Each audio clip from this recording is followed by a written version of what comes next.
Alright, we need to get something straight about this character right here. This is Baphomet. Baphomet, that's how you pronounce this entity's name. It was first appeared in a book by Eliphas Levi, who was an occultist, a French occultist.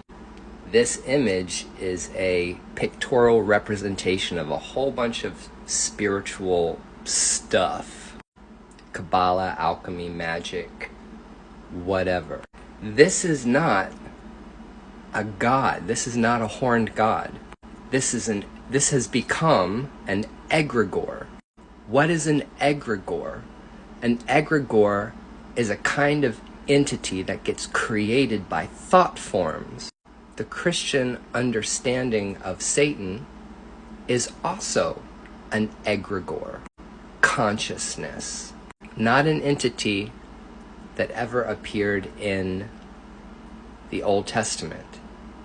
Conceptually, the way Satan became rendered in the New Testament.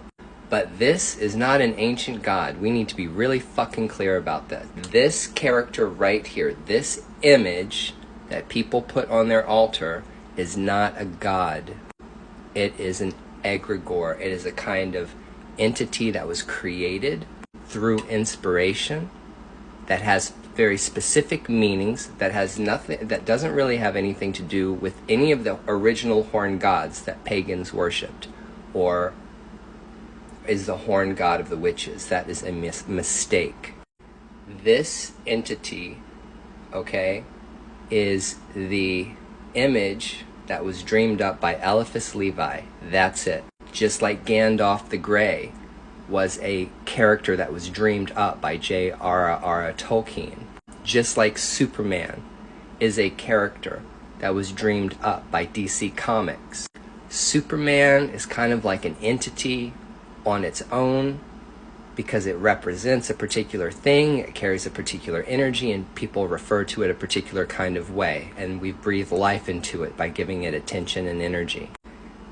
Same thing with this entity. You can buy a statue of Baphomet, okay?